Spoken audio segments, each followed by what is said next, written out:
पकौड़े खाओ, गर्मा गर्म पकौड़े खाओ। दिल्ली रेलवे स्टेशन के बाहर ठेले पर तुषार चाय और पकोड़े बेच रहा होता है और बहुत जोरों से बरसात हो रही थी। अब तक उसके पकोड़े नहीं बिके थे। हे भगवान, इस बरसात ने तो आज का धंधा पानी सारा चौपट कर दिया। सुबह से एक पैसा भी नहीं कमाया। सोचा था कि अगर 100-200 रुपए भी कमा लूंगा तो अपनी रूपाली को कुछ तोहफे में दे पाऊंगा। अरे आज उसका जन्मदिन है। दरअसल तुषार की हालत बहुत ही गरीबों वाली थी। जहां वो स्टेशन के बाहर चाय पकोड़े का ठेला लगाया करता था, वहीं उसे अमीर रूपाली से प्यार था, जिसके पिता राकेश शहर के जाने माने अमीरों में गिने जाते थे। जहां रूपाली अपने मखमल के बिस्तर पर सोई हुई थी, तभी उसके पिता राकेश उसके कमरे में केक लेकर आते हैं। Happy birthday to you, happy birthday to my dear daughter, happy birthday to you, my God bless you Rupali. Thank you so much पापा। Blow the candle and cut the cake. कोई बर्थडे विश तो मांग लो।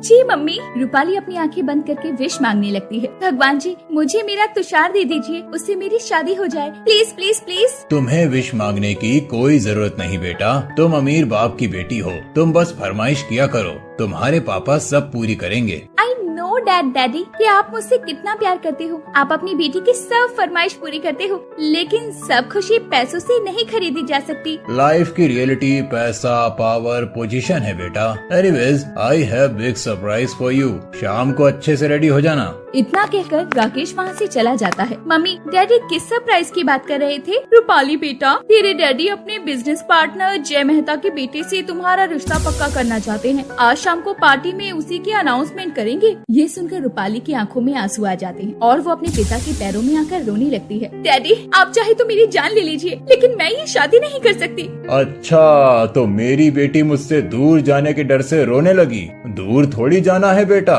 10 minute का ही तो रास्ता है मेहता जी के घर का, और उनका अपना खुद का अच्छा खासा बिजनेस है। वहाँ तुम बहुत खुश रहोगी। मैं किसी और से प्यार करती हूँ, तुषार नाम है उसका। डरते डरते रूपाली अपने पिता को अपने दिल की बात बता देती है और उसके पिता राकेश हंसते हुए उसे बोलते हैं, जब मेरी बेटी ने लड़का पसंद किया है तो लड़का अच्छा ही होगा। शाम को तुम उसे पार्टी में बुला लो। आप मेरे तुषार से मिलेंगे? पापा thank you so much. Rupali तुरंत ही कार में बैठकर तुषार के पास जाती है, जहाँ तुषार बरसात में भीगता हुआ चाय पकौड़े बेच रहा होता है। तुषार, पापा तुमसे मिलना चाहते हैं। क्या सचमुच तुम्हारे पिता मुझसे मिलना चाहते हैं? हाँ बाबा, तभी तो आई हूँ। शाम को टाइम से घर आ जाना। रूपाली, तुम्हारे पिता मेरी गरीब हालत को देखकर मना तो नहीं करेंगे ना? हमारी शादी होगी ना? जरूर होगी तुषार। तुषार बरसात में भीगा भागता हुआ रेलवे स्टेशन की पटरी से कुछ दूर बनी हुई कच्ची झोपड़ी में आता है, जहाँ बाढ़ जैसा माहौल बना हुआ था। अरे काजल, ये ले पानी बाहर फेंक दे, जल्दी से बाल्टी लेकर आ। क्या फायदा माँ, सुबह से पानी फेंक रहे हैं, लेकिन पानी है कि रुकने का नाम ही नहीं ले रहा। क्या कर सकते हैं बिटिया, ये तो हर साल की मौसम की मार है। बरसात में जब भी ऐसे पानी भरता है तो घर में भी आने लगता है। माँ,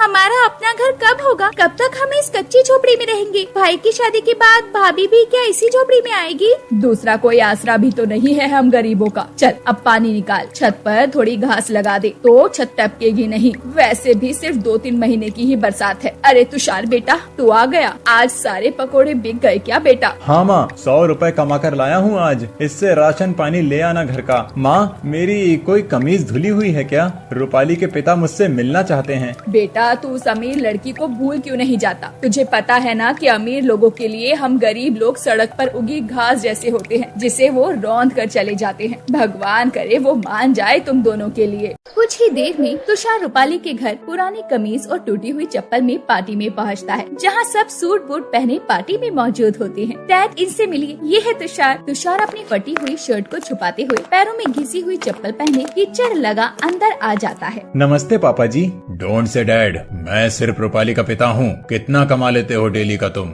जी बस 100-200 रुपए। क्या बस 100-200? अच्छा बताओ, घर है कि नहीं? आपसे झूठ नहीं कहूँगा, लेकिन मजबूरी में अभी तक तो रेलवे की पटरी के पास रह रहे हैं। लेकिन मैं रूपाली के लिए बहुत मेहनत करूँगा, उसे हमेशा खुश रखूंगा। रूपाली बेटा, जो लड़का तुम्हें रेलवे लाइन पर रखेगा उसके लिए तुम अपने महलों जैसे घर को छोड़ पाओगी? जिस ऐशो आराम में रहने की तुम्हें आदत है, रह पाओगी उसके बिना? हाँ पापा, मुझे हर परिस्थिति स्वीकार है, लेकिन मेरा पति तुषार ही होगा। निकल जाओ मेरे घर से, मैं तुम्हें जायदाद से बेदखल कर दूंगा और एक फूटी कौड़ी नहीं दूंगा तुम्हें।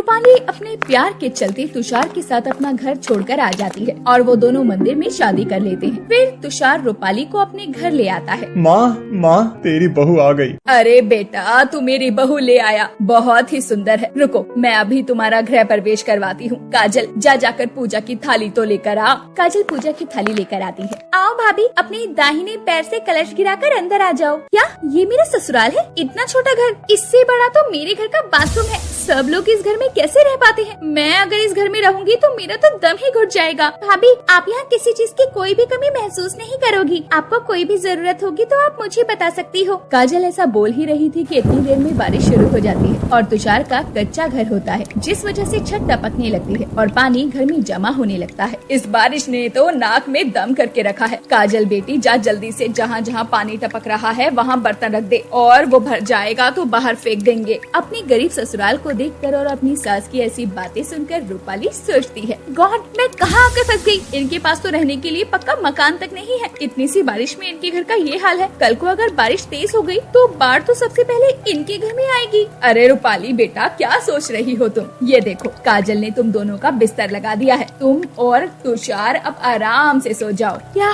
मैं इस बिस्तर पर सोऊंगी? ये तो गंदा हो रहा है। मैं तो यहाँ बैठने में भी कंफर्टेबल नहीं हूँ। पूरी रात कैसे गुजारूंगी? बहू, अभी के लिए तो यही बिस्तर है, और जब हमारे पास पैसे हो जाएंगे तो हम तुम्हें जिस पर तुम सोती हो वैसा बिस्तर ला देंगे। आप लोगों को देखकर तो नहीं लगता कि आपके पास कभी इतने पैसे आएंगे। खैर छोड़ो, लोगों के पैर पर कुल्हाड़ी गिरती है, मैंने तो पैर कुल्हाड़ी पर मार लिया है। रूपाली की बातें सुनकर सारा परिवार दुखी हो जाता है, लेकिन कोई भी उसे कुछ नहीं कहता और सब ये सोचकर छोड़ देते हैं कि अभी वो नई है, उसे ऐसे हालात में रहने की आदत नहीं है। रात भर छत टपकने की वजह से रूपाली सो नहीं पाती और जैसे तैसे अपनी रात गुजारती है। भाभी उठ जाओ, देखो सुबह हो गई है और सूरज चढ़ाया है। क्या यार, पूरी रात में इस पानी की टप टप की वजह से सो नहीं पाई हूँ और तुम इतनी जल्दी मुझे उठा रही हो, सोने भी नहीं दे रही। सॉरी भाभी, वो क्या है ना, चाय पीने का समय हो रहा था, इस वजह से मैंने आपको उठाया। जल्दी से तैयार होकर आ जाइए, सब आपका नाश्ते पर इंतजार कर रहे हैं।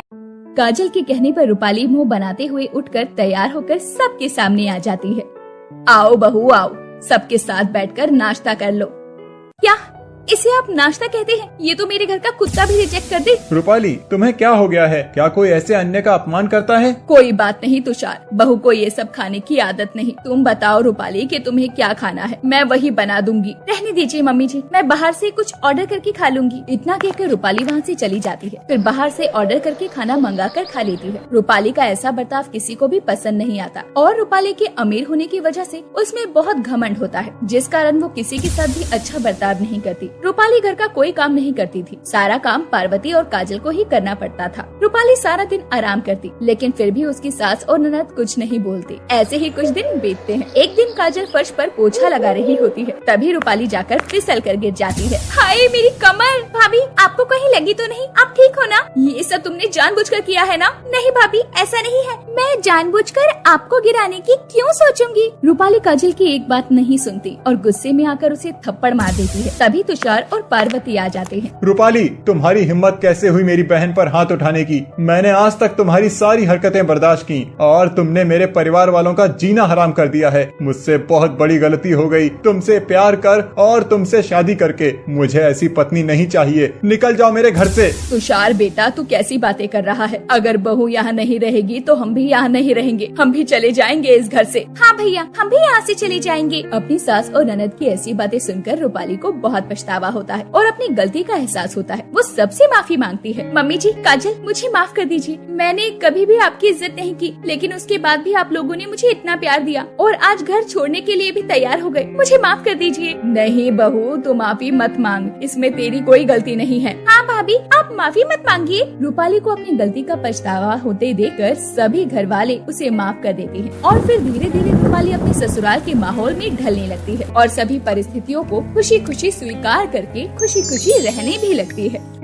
आपको इस कहानी में कौन सा हिस्सा सबसे अच्छा लगा, हमें कमेंट में बताना ना भूलें।